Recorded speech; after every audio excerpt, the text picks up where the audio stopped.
Bonjour à tous et bienvenue dans Cult & Click pour une petite vidéo. On va vous faire la critique du film Shazam. Shazam qui sort le 3 avril 2019 au cinéma français. Le pitch du film, c'est que Billy Batson, un jeune orphelin, a les pouvoirs du super-héros Shazam qui arrive, ce qui le transforme en cet homme tout rouge que vous voyez avec quelque chose de doré. Il demande à des jeunes enfants de lui caresser l'éclair. C'est un film de DC. C'est un film de DC qui est celui qui vient après Aquaman. Et on va vous en parler tout de suite. Et du coup, commençons tout de suite par vous parler des bonnes choses. Alors les bonnes choses, c'est que c'est une bonne comédie. J'étais pas emballé du tout par les bandes annonces qui se voulaient super marrants, vous comprenez. Et en fait, non, le film m'a très honnêtement fait marrer à plusieurs reprises, notamment parce que les personnages, les acteurs, en fait, jouent très bien l'innocence, jouent très bien. On est vraiment en train de suivre des jeunes enfants à qui il arrive des trucs incroyables et qui ont un vrai second degré et c'est hyper intéressant. Ils sont tout le temps en décalage par rapport au truc incroyable qui est en train de leur arriver, mais le fait qu'ils sont juste des jeunes enfants qui ont envie de faire des trucs de jeunes enfants. Et le film est sympathique. Le film a plein hyper généreux. Il y a des Easter eggs tout le long du film. Je pense qu'on vous fera une vidéo. Il y a des dizaines de trucs. Il jette un Batman, c'est la voix du Batman officiel que les fans adorent comme étant la voix de Batman dans les animes. Il y a des milliers vraiment de clins d'œil à tous les fans de comics. Le film est généreux parce qu'il n'arrête pas d'en proposer plus. Ils arrivent à garder des trucs secrets dans les bandes annonces que vous ne voyez pas dans le film. Et ça, c'est vraiment quelque chose qui est tellement rare maintenant que je leur dis merci. Il y a vraiment une grande partie du film qu'on ne connaît pas en ayant vu les bandes annonces.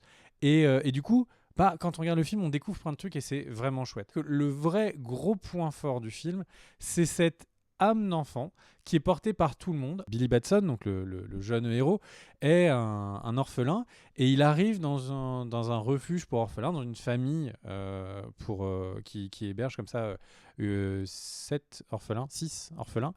Et du coup, le truc, c'est qu'il y a un vrai sentiment de famille, de chaleur humaine qui se dégage du film, où on sent que quelqu'un qui est sorti un peu des relations humaines, Billy Batson, qui arrête pas de fuir, il a fui 22 ou 23 fois des derniers foyers, et là en fait c'est tellement chaleureux que petit à petit il va se sentir chez lui, petit à petit il va avoir un sentiment familial. Et ça c'est peut-être rien pour vous, mais pour d'autres c'est beaucoup. En fait le film dégage une vraie chaleur. Là la famille qu'on voit, elle ne s'aime pas au début, elle ne se connaît pas, et à la fin du film c'est une vraie famille soudée. Et en ça en fait un extraordinaire film, à mon avis, pour enfants, parce que ça met en place toutes les valeurs familiales. C'est un film où on a l'impression que, quels que soient les plus mauvais trucs qui vont arriver, la famille sera là pour vous. Et ça, le film, c'est vraiment bien porté ces sentiments. Par contre, du coup, du côté des côtés négatifs, c'est un film pour enfants. Et du coup, un film pour enfants, ça veut dire que il y a plein de facilités qui sont un peu dommages. Du coup, le film ne parle par moments beaucoup moins aux adultes. Par exemple, il y a un bus qui tombe, il arrête le bus en tenant les vitres. Voilà. Donc, c'est-à-dire que le bus tombe de 8 étages, il tient les vitres et c'est super, il a tenu le bus. Bon, il y a des trucs comme ça qui nous font un peu sortir du truc. Maintenant, ils se sont peut-être dit, bon, un enfant fera pas gaffe, on s'en fout. Maintenant, le truc, c'est que un adulte peut peut-être avoir des moments où on tique un peu, mais à côté de ça, j'ai envie de dire, le film, je le conseille pas du tout aux très jeunes enfants, aux 5-6 ans.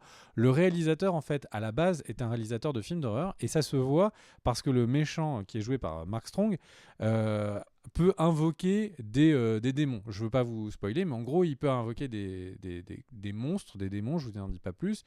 Et ces démons, je trouve qu'ils peuvent vraiment faire peur à des petits enfants. Donc je conseille pas du tout le film pour si vous avez un 5-6 ans ou un truc comme ça pour aller voir. Je pense que ça peut être un peu vénère.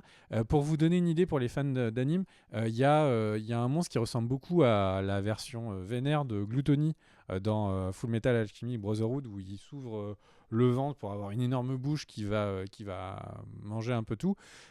C'est vraiment des visions un peu démoniaques qui, je pense, sont un peu limite pour des gamins. Par contre, un peu plus vieux, le film va être excellent. Il y a un sentiment, on en repart en se disant putain, ils ont vraiment tout donné. Alors, une grosse partie du marketing est en train de nous dire oui, c'était le rêve de Zachary Levi, et du coup, il vit son rêve d'enfant, et donc pour qu'on soit tous en train de s'identifier un peu avec Zachary Levi qui vit son rêve d'être un super-héros à l'écran, alors qu'il intègre un enfant qui devient un super-héros. Je trouve que le marketing en soi est un peu facile, mais efficace, parce que du coup, Zachary Levi, dont ça fait très longtemps qu'il tourne autour du sujet, bah, en fait, il le fait bien. Un autre point, en fait, qui est un point positif, autant qu'il a un point négatif, c'est la direction artistique, c'est les trucages. Parfois, on a des plans qui sont vraiment hyper stylés. Il y a certaines transformations de Billy Batson en Shazam qui sont vraiment stylées. Même la musique démarre, etc. Et on a vraiment un moment on sent qu'il y a quelque chose d'épique qui va arriver.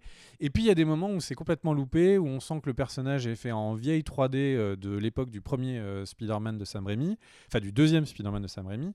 Et le truc, c'est qu'on a vraiment un côté très inégal, qui est quelque chose qui a l'air d'être assez récurrent dans les films d'ici.